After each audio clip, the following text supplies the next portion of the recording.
All right, Cliff Avril, thank you so much for joining us Hey, on the Maybe I'm Crazy podcast. You've had a long day today. Yeah, a little long. Hit every show up Yes. so far. Yeah, we like to do that. Yeah, we call it the car wash. Well, we didn't coin that before we get Right. but that's what it is. Yeah. So I was just telling you I was in Seattle 2 weeks ago for the Rams game, and Seattle kind of finally just got the running game going. They're kind of figuring it out. interesting. They're trying to figure it out. Yeah, this year, because it was at the beginning of the season, everyone was like, all right, Seattle's done. That was fun. And then now Earl Thomas, obviously, a huge loss for them. And the Legion of Boom is dead. And when you hear that, does that make you sad? Legion of Boom is dead. You know what? All good things must come to an end. I mean, at the end of the day, too, we're in the NFL, and what we had for 5, 6, 7 years, that doesn't happen in the NFL. You know, typically guys start, year 3, 4, either getting hurt or going to other teams. So being able to keep everyone together, I thought was huge. So you got to look at that from a positive standpoint too. Yeah, and getting a Super Bowl out of any Yes. any group that was deserved the name is what like every NFL team sets out to do. For sure. I mean, so people dwell on not winning the second one, but winning one is so hard. You know what I'm saying? I know guys that play forever and never make it to the playoffs, let alone the Super Bowl. So to be able to win one, hey, I'm geeked. I'm always considered a Super Bowl champ, so I ain't tripping on that. Man. But the second one, like, is that like?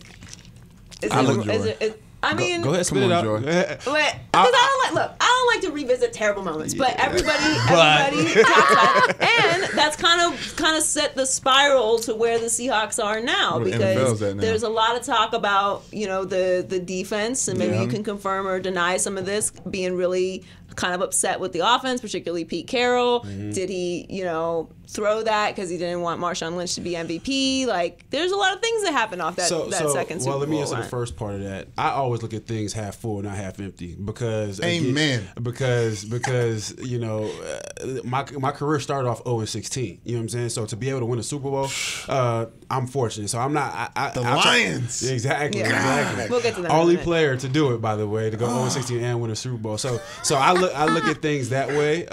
Now having two, obviously, I would love to have 2 rings, but having one is great. Back to the other topic was with the offense and the defense. People, I think, the stories that you guys are reading and myself are reading is stating that people had issues with particularly the quarterback, right, Russell Wilson. But at the end of the day, anybody that's ever played football, like yourself, has a quarterback ever been treated the same at any level? No. Exactly. So people had an issue with the quarterback being treated differently, but in football in general, from high school on up, heck, I was a D1 scholarship player, and my quarterback on my high school team got treated better than me. Like, that's just what it is. But who had a problem with the quarterback being treated better? I'm reading the same things you read. They're all miscellaneous. I'm reading the same. But that being said, like, honestly, while I was in Seattle, I didn't see that from that angle. Like, I never really seen. Now, after the fact, people are starting to come out and say things, but I never really paid attention to that because Russell has always been a good dude to me, and I can only look at that perspective. He's been there anytime I need him, functions, family, whatever I needed, and he would come and ask me questions about fatherhood and different things like that. So I've never had any issues with Russ. So when I see these stories, sometimes it's like kind of shocking a little bit, honestly, because I don't know that person they talk about. Well, you're saying that all the rumblings we heard about this defense and the tumultuous relationship, that never affected the day-to-day of like how y'all came to work and got work done for the Seahawks? So in the NFL and pretty much like college as well, I mean, offense and defense are 2 different teams all week long, right? All week long. I don't know their game plan. I don't know anything about what they're doing. So, for me to say that we didn't see Russ, that's normal. Like, I don't see Russ till I go to practice. You know what I mean? Or he's like the last person into the locker room, probably because he's studying or he's trying to get his play. Like, he has the biggest playbook out of everybody, right? So I never paid attention to that. Right. At the end of the day, too, for me, I mean, I got to worry about myself. I'm the old man in the locker room, so I'm trying to get warmed up. I never paid attention to it. What do you think of kind of the new trend in the NFL now with everything kind of skewing offense? You've got the roughing the passer penalties, you can't hit the quarterback, and teams are putting up crazy points. Yeah. And I kind of liken it to the shift that happened in the NBA with the 3-point shot. What's happening in the NFL right now? But do you feel like the defense is kind of wearing it a little bit right now? That's a good comparison. I like that. I think the big thing for a defensive player, it sucks to be one right now. It sucks to be a pass rusher. It's probably a good year for me to have gotten out because guys guys are really tearing their knee up. The guy, I forget his name, the guy in Tampa tore his knee up trying not to fall. No, don't wish that on my man. But he tore his knee up trying to navigate how to tackle a quarterback when they should be tackled just like anybody else. Now, I understand, there's certain plays that you don't want to get these guys hurt, but guys are really getting fined and hurt by just trying to figure out how to tackle one individual. So I don't agree with that. But now scoring points and all that stuff, it's good for the fans. But as a defensive player, you're not trying to be out there for that. Yeah, I mean, I feel for defensive players. My brother played for 15 years, so I feel for him. But he was one of my guys I used to watch film of. Oh, very nice. I'll let him know. But I haven't actually asked him about it. I probably should. But I love defense for that reason. But I also I feel like you got to go with the trend. Like, one of the things I feel like got Jason in the Hall of Fame was strip sacks, force and fumbles.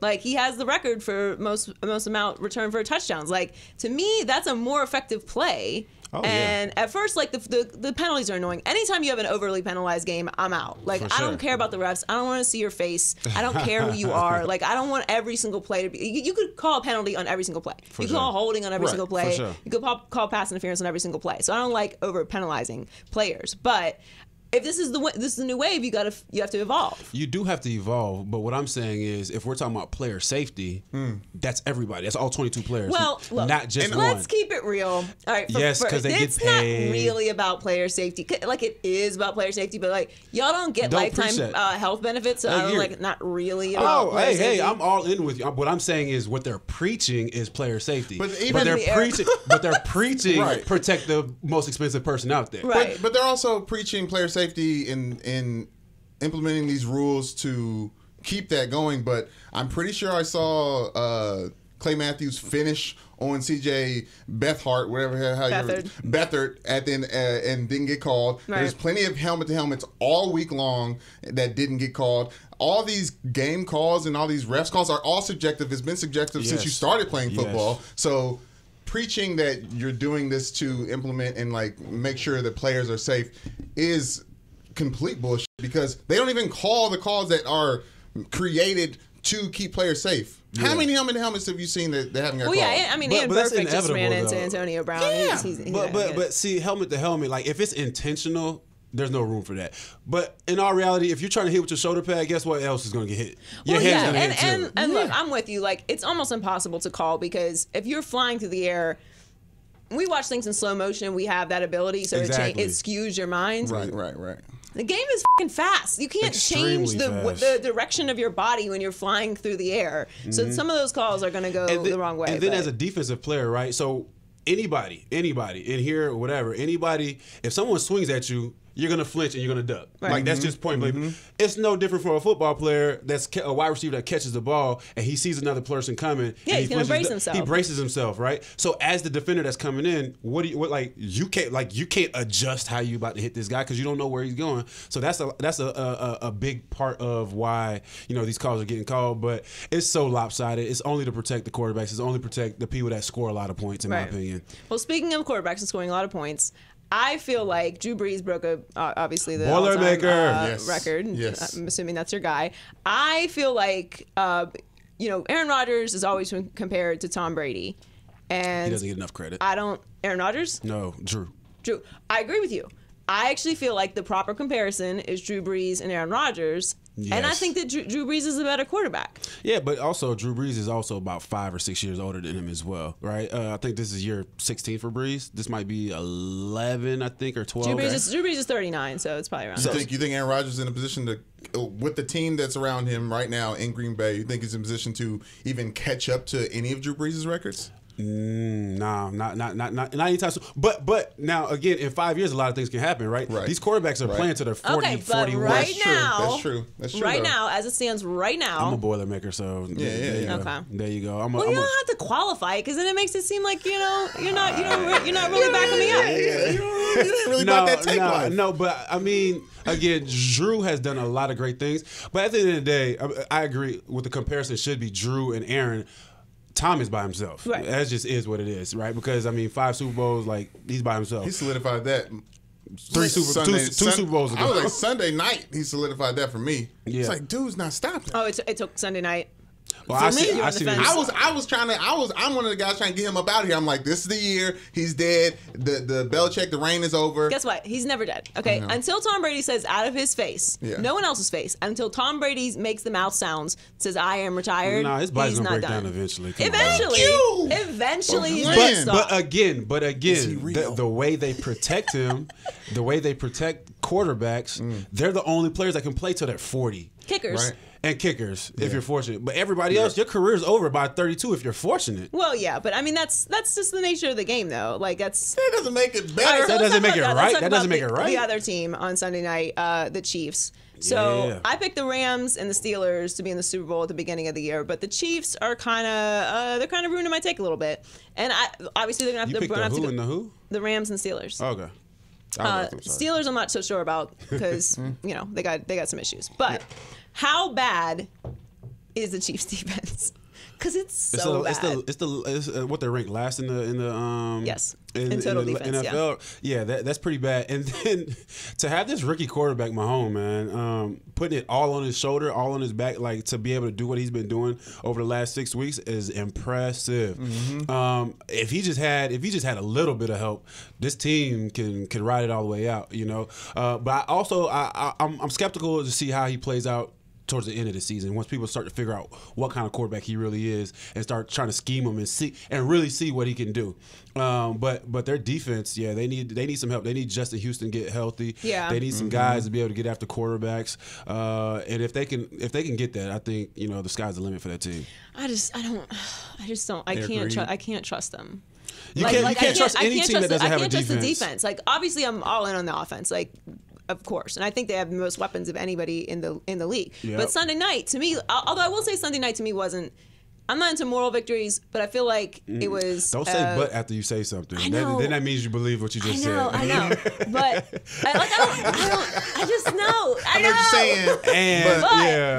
But it was. I wouldn't feel bad about that loss. Like you never want to accept losing. Yeah. But the way that you, how do you feel about that? There's no such thing as moral victories. Was definitely learning curves, right? Mm-hmm. There's learning points from that. Turn all your L's into lessons. Lessons, exactly. Okay, yes. See, that would have been a better but than just yeah. I'll work on it. So turn your L's into lessons. Exactly. You learn a lot about your team. You learn, what your team's made of. At least on the offensive side of the ball. So there's learning. There's definitely a learning part to that. But there's no such thing as moral victory. Not in the NFL. Not in college. Maybe when your kids are in elementary school. I mean, that defense is bad, but there are some strips. There's a strip sack. There were some moments where they had moments where they stepped up, but they are playing against Tom Brady. A broke clock is right twice a day.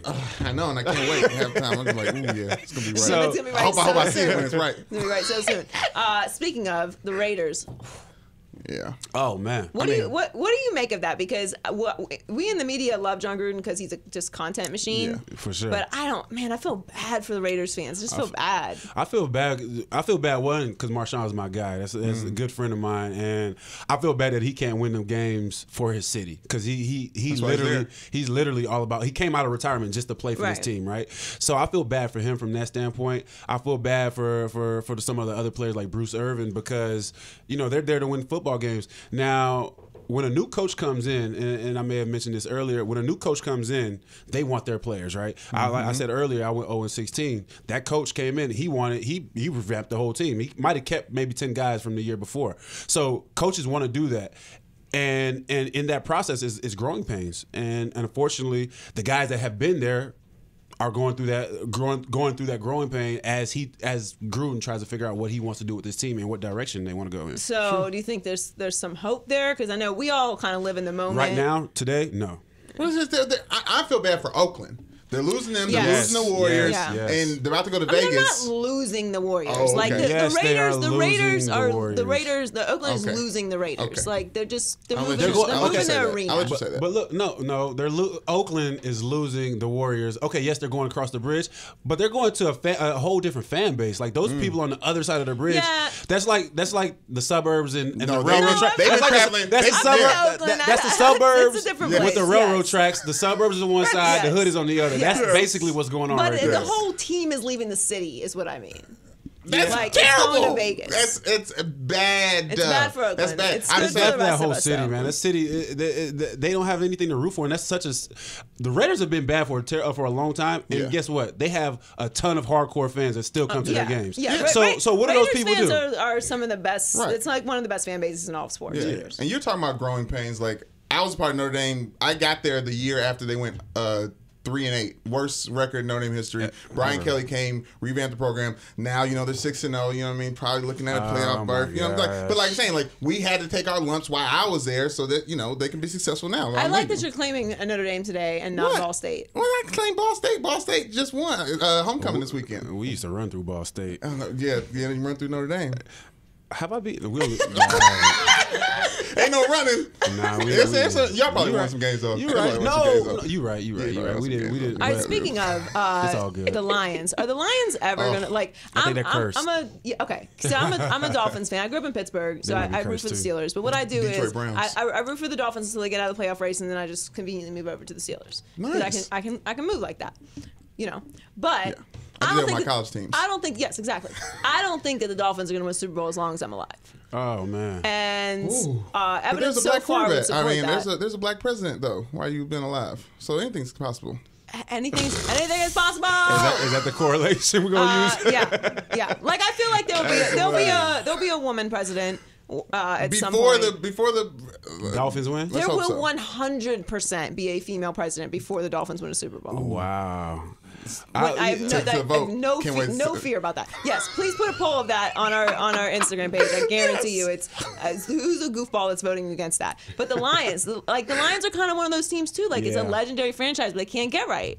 I agree. They might be cursed for real. I mean, they've had great players. I mean, at one point in time, our D line while I was there, Kyle Van Bosch, Sue, Corey Williams, like we had probably one of the best D lines in the NFL, and we also had a quarterback that was solid, Matthew Stafford. We had CJ, Calvin Johnson. So we had players, and yet I think we went to the playoffs. But yet you can't really make those runs.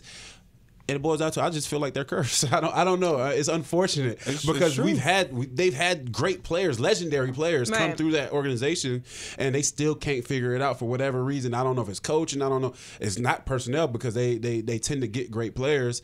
I don't know. It's just something about that team, that organization. They get the great players because they're willing to play for that time when they get them, and they're also terrible at drafting. I don't think so because they drafted you. They should have drafted you earlier. I agree. But you know what I'm saying? I wish I was a first rounder. You know what I'm saying? Yeah, but you know what I mean? Like that, like they struggle getting over the hump, and it's always the coaches. Like, was you Marinelli? I was with Marinelli, Jim Schwartz. Those two guys. I mean, yeah, it was bad. I was trying to break 500 for my total record. Yeah, but the fact that I went 0-16 as a rookie. I could not catch up. That's a rough way to start your career. They do. The year that the Dolphins went 1-15, not a great year, but it did provide one of my favorite all-time sports moments. It was like, because look, it's rough in the household when you're teetering around 0-16. Like, stressful. There's no happiness. Yes. There's no laughter. Oh yeah, okay? I ain't trying to hear nobody laugh. Hey, right. Everyone is upset. Turn that TV down. To the room now. What's so funny? But Daddy, I didn't do nothing. I just said hi. I don't want to hear anything. Exactly. It is just misery. Put your headphones on. It is misery. So that Ravens game, when Greg Camarillo caught it from what's his name? I gotta remember his name. Ravens? Look it up. For the Ravens. No. Greg Camarillo. Touchdown pass for the Dolphins. It was the best moment ever. There's no way I'm going to remember that. Yeah, why would you remember that? Yeah, exactly. Okay, I'm just saying. It was a great moment. All right, so NBA season kicks off tonight. Yeah. Very excited about big this. NBA fan. We're in LA, so we're all in on the Lakers. I'm a Heat fan. But Cleo Lemon. I'm sorry for disrespecting you, Dolphins fans. I will never forget that again. That is. You're probably not the only person that didn't remember Shout that. out Cleo Lemon. Great Camarillo. Big moment. Maybe 10 people listening. 10 people listening to this really care. Yeah, enjoy. Anyway, LeBron's obviously with the Lakers, and we're excited about that because we're here in LA and we like content, and that's just an amazing, interesting story. Yes. But what do you have a problem with him being with the Lakers, or do you have a problem with like Durant going to the Warriors, or any of these like big moves? No and no. But honestly, the move to the Lakers, I didn't see that coming. Oh, you should have been watching the Maybe I'm Crazy podcast. Yeah, exactly. Where you think he was going? Yeah. I didn't think he was going to the Lakers because the West was so stacked, right? He had it was easier in the East per se because the West has all these great teams, right?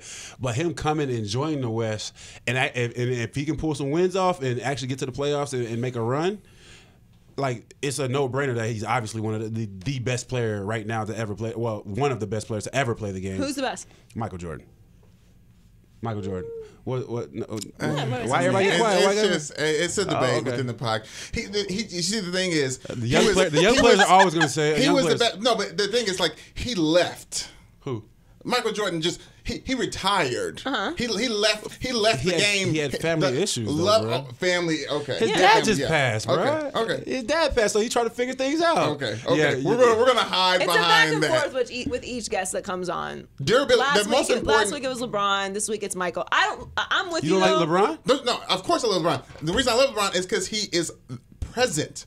One of the hardest things to do is just show up. Yeah, right? But life happens outside of sports. Sports is just what you do. That's you are letting Michael Jordan slide. I'm coming from a professional father technicality. I'm coming from a human being aspect too. Now, like as a professional athlete, things happen in your life where the sport, your job, doesn't matter. Right. No, of course. So, but does that not take away from the legacy that is being left? No. Because if LeBron ever I think he's more of a jerk if he decides he wants to keep playing after his dad just passed away. Like, I don't know. It's all perspective. I just think that him leaving was because of a family issue. He came back. The man took 2 years off from basketball and came back and won a championship. Like, how difficult is that to do? How difficult is that? 2 years? Who's his coach? Who cares? I told you about this. LeBron doesn't get any passes on the coaches. He handpicks his coaches. LeBron handpicks his team on all personnel. That's the way the NBA is now. So he's about to get. He could have gone to San Antonio and played with Popovich. Anthony Davis and the whole game up. He was under Pat Riley and chose to leave. But think about this though, bruh. To leave a professional sport, ain't nobody doing that in the NFL. First and foremost, no. ain't too many people can leave the NBA for 2 years and come back and win a championship, get an MVP 2 years back to back after you just came off of playing some other sport. Nobody. That's unheard. That makes you even more great. Because you wouldn't go play another sport if you were the greatest at that sport. All right. Before we let you go, the NBA right now, who do you think we will see in the championship? Ooh, that West is tough to figure out. Man, the West is so stacked right now. But it's hard to go. I just came back from seeing Golden State play, man, in Seattle, and it's hard to go against those guys. Curry wasn't even there. Oh, you were at the game at Key Arena? Yeah. I went to the how game. was that? Amazing. Seattle came out and showed out, and just watching those guys get down, it was great to see. And watching KD and Clay, Steph wasn't even there, and these guys could not miss a doggone shot. So it's hard to go against Golden State. So I'm gonna stick with them for now. Although I'm a huge LeBron fan, until I see what that team looks like for real. Yeah. It's OKC or not OKC, but Golden State. And then in the East, I'll probably go with Boston. It's safe. The only thing about Boston. That's smart. Boston's smart, not safe. It is smart, but I feel like if they have a big injury, that changes things. Right. They did well last year without Kyrie. And Gordon Hayward. Yeah. So one of them go down, they still can be a challenge. Without Kyrie and Gordon Hayward is not beating the Warriors. Not beating the Warriors. Not that I'm saying about the we're talking about the finals. We didn't say who's going to win. Right. We're talking about making it through the East. Making it through the East, I think they can make it without those guys. With those guys, I think they give Golden State a run, but I still think Golden State wins. I'm hoping the East is interesting all year long. It will be interesting. Because it's the only thing that's going to keep it. Who else is interesting? Okay, you got Philly, you got Boston, you got Toronto. Toronto. Kawhi Leonard currently looks like Thanos. He is the biggest that we've ever seen. I mean, you have the Bucks, you have the Heat. The Heat. Don't do us like that. Don't do us like that. And then you can say the Buck, and then listen, Colin Sexton for the Cavs. They have all two players. Bam is balling. That's all I'm saying. Who? Bam. Come on, man. Don't do that bit. All right. There's maybe three teams in the East that are solid. Look, you gotta be careful for Toronto. I know I've been very solid. hard on Toronto, Solid. but this is a different team now. They're one of the three that I mentioned. But outside of that, who you got? Well, I mean, look, outside of Golden State, Houston, and OKC, you don't really know what you're getting from anybody in the West. Lakers. The Lakers are going to be in the playoffs, and the Lakers are going to make a run. Utah's solid. Utah's solid. So that's 5 teams right there. You can't even pull 4 out of the East, really. I just did. Who? Don't disrespect us with Miami again. Yeah, Miami. And D-Wade's my guy, but don't like, come on. Let me just hope, okay? Yeah, I mean, hoping and prayer is good. Yeah. Like, hoping and prayer is good. Who? Oh, Pacers. Everybody keeps sleeping on the Pacers. Pacers are solid. Everybody keeps sleeping on the Pacers. They'll be a top in the East, but they're not beaten. They need to get Victor some more help. Yes, I agree. They need to get Victor some more help. Well, thanks so much for joining us. We appreciate it. Next time you are here in the building and you're doing everybody's show, we hope you do it. Oh, anytime. This was fun. This was fun. This is one of the more fun shows. Actually, all of them were fun. But anyways. No. Come on, Mike. We heard them. They're going to edit that like, yeah, it was great. Yes. Well, we're the most fun. It was great. No, it was fun. I appreciate you guys having me. Thanks for coming on. Yeah, that.